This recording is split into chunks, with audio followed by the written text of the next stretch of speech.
igsuon.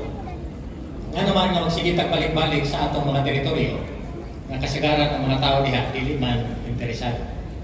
Kung madoktok ta silang puntahan, dili ta nila aplihan. Nara sa sila sa sulod. O kung pananglitan, mugawas man sila, usahay makasapaan pa ta kay lagi na disturbo nato sila sa atin. Angay pa bang balikan ni matanga sa mga taglay? Bueno, mao ni rason kung anong gihatag ni Jesus ang sunod nga ilustrasyon nga atong mabasa sa Mateo kapitulo 13 bersikulo 33. Pakliya palihog ang inyong mga Biblia nga igsoon ug atong tunganan pagbasa. Mateo 13:33. Ang asoy na kanayon, ang gingharian sa langit na hisamang libadura nga gikuha sa usa ka babae o gisagol sa tulo ka takos nga harina unya mitubo ang tibuok minasa. Unsa kay kahulugan ini nga ilustrasyon ni Jesus? Ang minasa nga harina dinhi nagpasabot og katawhan sa tanang kanasuran sa ato pa ang teritoryo nga atong ginasangyaw. Ug kumusta man ang proseso sa pagtubo kay lagi nagsagol tag libadura sa minasa. Mao na siya ang pagkailap sa mensahe sa gingharian pinaagi sa buluhatong pagsakyaw. Nabaligtad ba ninyo din mga igsoon ang babae na mao'y nagmasa sa harina? Nga naman nga paningkamutan yun niyang dili malimtan ang pagsagol sa libadura. Kay misalig siya nga dihang mahalo ni maayo bisag ipadapli lang ni. Nya balikan lang sa usa o duha ka takna.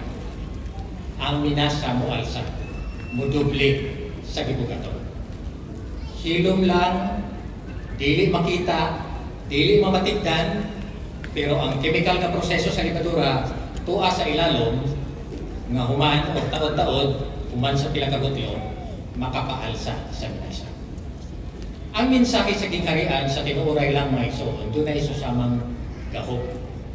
Makapapag-unig mga personalidad, makapausap nig mga kinabuhi labi na ni adtong mudawat sa mensahe. Pero ayaw lang siya dali-dalihan. Tagailan siya o panahon.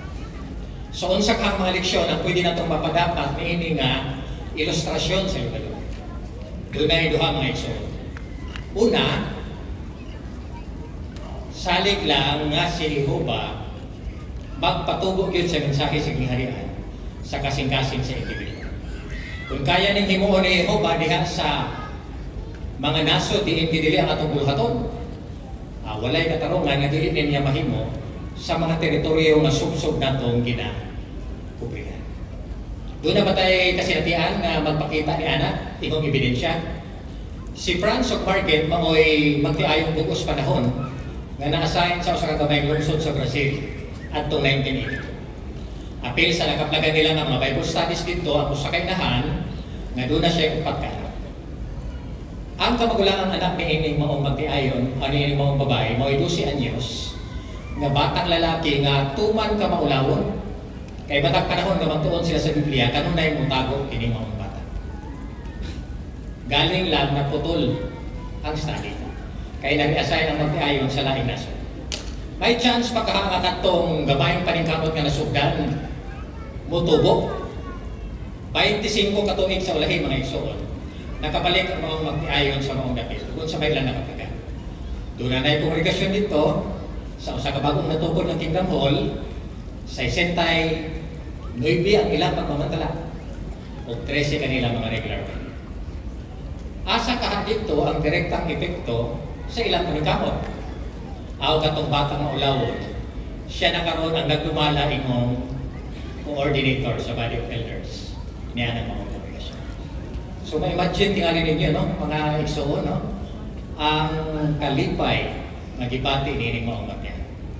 So atong hinumduman ang unang leksyon nga atong makatunan ani nga ilustrasyon.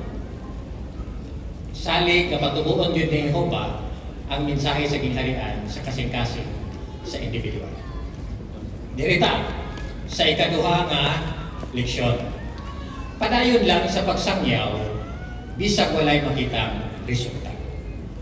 Harmonya na mga igsoon sa ginasig natong tanan dinhi sa basahon sa Ecclesiastes. Palihog, atong dunganan gihapon pagbasa 11:6. Ingon dinhi. Sa buntag ipugas ang imong binhi o ayaw papakulayan imong kamot hangtod sa gabi. Kay wala ka masayod kung hain ini ang magpalampuson, kini ba o kadto o kaha. Parehas kini mo tubo. Busa kon sigitang kapugas. Gitagaan nato daghang oportunidad si Jehova nga panalaginan yun niya ang atong mga paningkamot. Balik ta atong teritoryo nga wala ka ablihi sa portahan. Wala ta mahibalo nga sige panidan ta sa tagbalay. Magbukod pa ka ang saksi kay wala ablihi. Magsulti ba ka siya o dili maayo. Pero pag silip nila sa bintana mga iso, ano sila nakita? Ang atong disenteng pangstura. Ang atong tamis nga pahiyo. Ang atong pagkamatinahuron o pagkabuutan samtang nagighinabit ta sa uban diha sa kadalanan. Dili pa sa manigpudyot sa libadura nga kung hindi ay makapausap sa ilang negatibong mga reaksyon. Pero sa may chance nitong mga tawhana, mga tagbalay, nga madumalaan nato pagtuon sa Biblia, kung wala na ta, mubalik. Busa unsang ikaduhang leksyon, aning ilustrasyon sa libadura, padayon lang sa pagsangyaw, bisag walay makita resulta. Ni apay makatabang natong tanan mga igsoon para mabuntog nato ang kaluya. Nga si Jehova nga Dios ato gyud siyang isig ka magbubuhat niining dili na mausab nga buluhaton sa pagpamatuod nga ginahimo niining panahon sa katapusan. Ang mga tawhanong boss, igong na silang muhatag og sugo, no? Pero wala kitay mamatikdan nila mo appeal sila sa pag-implement ni atong ilang sugo. Pero ang atong langit ng agalon, naghatag sa ningin nga sugo o nakigtambayayong siya natong tanan para pangitaon ang mga takos nga mahimo niyang mga alagad. Kung siniho pa mga igsoon malaw tayo, dili pa ta maulaw niya nga muhunong ta tungod lang kay dili matinagdanon ang mga tagbalay. Sa musunod na video, atong matigdan pag-ayo sa unsang paagi, kining mensahe sa gingharian nakapatandog na di ay sa kasing-kasing sa usa ka anak. Bisag wala ni mamatikdi sa iyang ginikanan. Palihog, obserbahan ato pag-ayo.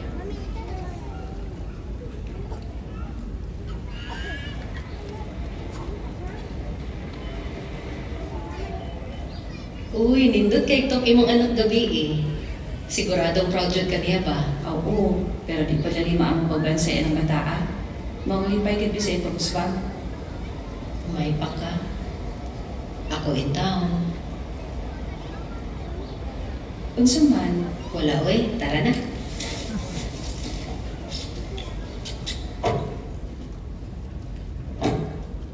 unsay problema, Grace? Maayo unta. Kung natabangan pa na ako. Ang akong mga anak, parehas nimo. Maayo ka mainahan, Grace. Gibansay gid nimo si Leila o Shula. Lagi, nalipay ko nila. Pero, nabalak akong kaila. Karon na nag-college na siya. Sa una, ganahan kay siya mag-Bible study. Pero karon busy na kaayo siya. O di na siya motambog tikon.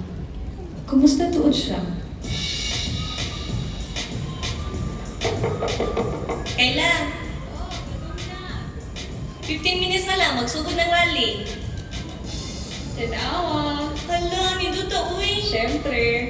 Tana. Gusto gid siya kausaban sa kalibutan. Ingon anak ko baya ko tubatanon pa ko. Malayka, usahay ba ganahan kang mabalik ang mga panahon? Dugay kay ko may desisyon nga magpa-Bible study. Sayang kaayo. O kato milihok na ko. Wala na, dako na si Kayla. Maglisod na ko. Ingon anak magyud. Katong tanang gitulo sa imo auntie. Di ba wa man kita nimo malinti? Nagkinahanglan lagi tag panahon aron masuod kanimo ba? O ayong surrender.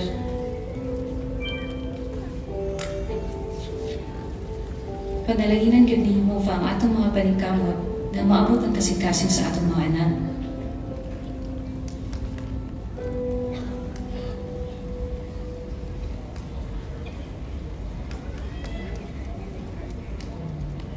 Naunsa ka? Kana mga tawhana ba? Gusto nila mawala ang magdumo. Pero wala rapos lagihin mo. Aw, naraman tingali. Pero, Unsa man? Abi nimo, wala ko'y problema sa mga taong relihiyoso. Pero kung gusto di ka kausaban sa kalibutan, kinahanglan na kay mo. Tana.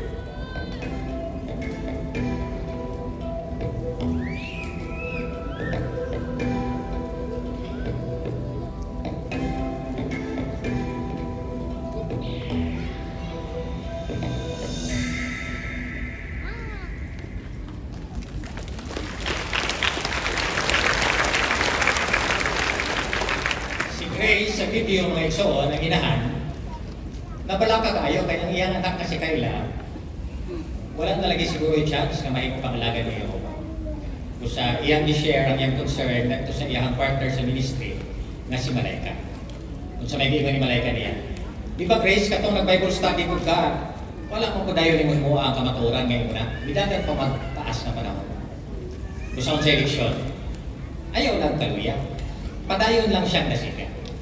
So nakita nato sa video nga sa ilahang chat, di padalaan niya si Kayla o Bulagway sa iyahang ikaduhang anak na naghatag na sa iyang unang bahin ni ini sa ilang biduing ini.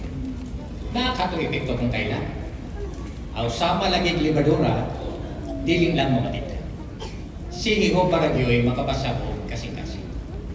Pero sa kagkauban ni Kayla niya classmate, nga may negatibong impresyon niya itong mga sister nato nga nag-card-witnessing, makasiguro ta nga nikuha si Kayla o magazine no, na ilang display. Kaya sa katapusang bahid sa video, iya man itong ibasa. Nga no mangpagkahang basahon ito niya kung dili pa siya interesado. Aw sa tinuuray lang yun, natandog ang iyang kasing-kasing sa mensahe sa ginharian. Galing lang, wala ni mga tikti sa iya inahan. So may chance pa ka ni si Kayla na mahimong yun yung saksi ni Jehovah. At ang nato niya sa katapusang video lecture. Walay duha, si Jehovah yun ang mapasidunggan sa nagakahitabong katingalahang mga kalambusan karon sa organisasyon. Siyam ka milyon ka mga aktibong magmamantala sa ginharian nga nagdumala po og laing 7 pa ka milyon ka aktibong mga Bible studies. Kung mabautismuhan ang tanan mga iso, di ba magdoble lang kalit ang ginaghanon sa organisasyon? Sama niya itong minasa sa harinan ang ibutangag libadura nga ni doble ang ginaghanon. Kung sa matod pa ni Zacarias, mga igsoon, ayaw tamaya ang gagmayng sinta.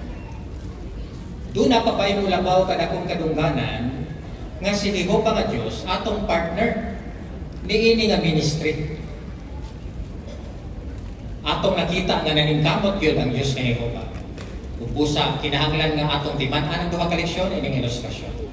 Salig nga matubuon niya ang mensahe o ikaduha, dili ta mahunong sa pagsangyaw bisan pag walay resulta.